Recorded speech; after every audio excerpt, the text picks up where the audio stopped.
ناظرین، قسط کے آغاز میں بیت الحزن کے مقام پر سلطان کے ساتھیوں پر گرم تیل اور تیروں کی بوجھاڑ کی جا رہی ہوتی ہے۔ بور اور ساتھیوں کے ساتھ دروازہ توڑنے کی کوشش میں لگا ہوا ہوتا ہے اور اوپر سے بیلن اپنے سپاہیوں کی حوصلہ افزائی کرتا نظر آتا ہے۔ بہت کوششوں سے پہلا دروازہ کھولنے کے بعد جان باز دوسرے دروازے تک پہنچتے ہیں۔ گرم تیل سے سپاہیوں کو جھلستا دیکھ کر بورو سب کو پیچھے ہٹنے کا حکم دیتا ہے اور کہتا ہے کہ وہ بیلن کو بے وقوف بنانے میں کامیاب رہا۔ اندر بیلن کہتا ہے کہ مسلمانوں کے اتنی جلدی پسپا ہونے کے پیچھے کچھ گڑبڑ ہے، اور وہ فوراً کسی خیال کے تحت کمانڈر کو بھیجتا ہے کہ معائنہ کرے کہیں دشمن زیر زمین سے تو نہیں آ رہا۔ چرچ میں صلیبی سپاہی کارا تیگن سے کہتا ہے کہ وہ بادشاہ کا حکم نہ مان کر بیت الحزن کی حفاظت کے لیے نہیں گیا، جس پر اس کی تنخواہ بھی کاٹی گئی۔ اب وہ آخرت میں عیسیٰ علیہ السلام کو کیا منہ دکھائے گا؟ مسئلہ سن کر کارا تیگن اسے کفارہ کی ایک لمبی فہرست بتاتا ہے۔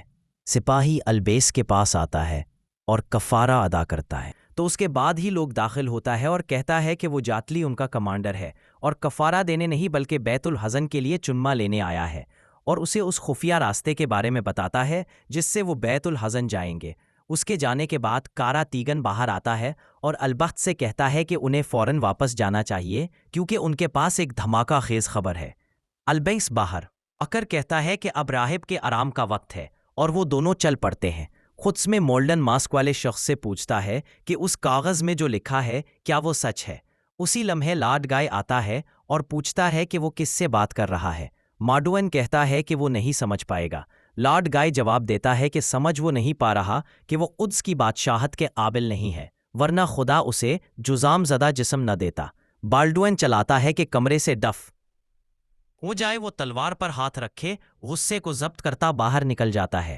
دوسری جانب سرنگ میں کاراکوش بتاتا ہے کہ وہ سرنگ اتنی گہری کھول رہے ہیں کہ اگر دشمن مخالف سمت سے کھودنا بھی شروع کر دے تو انہیں آسانی سے اڑا سکتے ہیں، جس پر اتسیز اس کی تعریف کرتے ہوئے اسے تھپکی دیتا ہے۔ باہر دو سپاہی سرنگ کا سراغ لگا لیتے ہیں اور بارود کو جلاتے ہوئے اس کے اندر گرا دیتے ہیں۔ اگلے منظر میں مارکس بیلن کو کہتا ہے کہ انہوں نے کامیابی سے سرنگیں تباہ کر دیں، جبکہ دوسری طرف اصل سرنگ میں کاراکش بورو سے کہتا ہے کہ وہ دشمن کو ایک بار پھر چکما دینے میں کامیاب رہے۔ وہ لمحہ دکھایا جاتا ہے جس میں صلاح الدین نے دشمن کو دھوکہ دینے کے لیے فالتو سرنگ بنانے کا حکم دیا تھا، اور ادریس نے لوہے سے محل کے قریب زمین میں ایک جگہ سوراخ کر دیے تھے، اور وہ سب پھر سے کام کرنے لگ جاتے ہیں۔ کیئر قلعے میں کمانڈر میلا سے کہتا ہے کہ جاتلین اس کا منتظر ہے۔ یہ سن کر میلا غصے سے اس کے پاس جاتی ہے اور کہتی ہے کہ وہ قلعے سے نکل جائے۔ جاتے ہی ان کہتا ہے کہ وہ ابھی بھی اس کا شوہر ہے، اور فرمان دکھاتے ہوئے بتاتا ہے کہ انہیں بیت الحزن کے لیے سپاہی چاہیے کیونکہ وہ تو اپنی محبت کی خاطر صلاح الدین کی مدد کرنے سے بھی باز نہیں آئے گی۔ وہ اس کو تھپڑ مارنے لگتی ہے تو جاتلین اس کا ہاتھ جھٹکتے ہوئے باہر چلا جاتا ہے۔ قدس میں بارڈرن جارج سے کہتا ہے کہ اس کے پاس نہ سپاہی ہے نہ عوام کی محبت، جس پر وہ جواب دیتا ہے کہ اگر اس کے پاس صرف ایمان ہوگا تو سب اس کے تابع ہو جائیں گے۔ ادھر کراتی گن سلطان کو خبر دیتا ہے کہ قدس کنگال ہو چکا ہے، وہ سپاہیوں کو کفارے کے نام پر لوٹ رہے ہیں۔ الیاس کہتا ہے کہ ان کی مدد کے لیے واحد فوج کیرک کی فوج ہے اور وہ خفیہ راستے سے اڑ رہے ہیں۔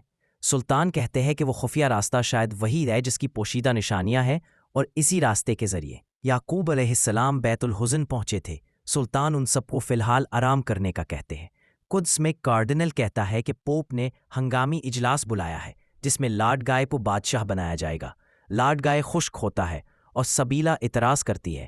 اسی لمحے بالڈوین آتا ہے اور کہتا ہے کہ قدس کے بادشاہ کے طور پر وہ حکم دیتا ہے کہ زیتون پہاڑ کی طرف جایا جائے، وہی ساری عیسائی بنیادی شفا موجود ہے، اور اگر وہ غلط ثابت ہوا تو تخت خود لارڈ گائے کے نام کر دے گا۔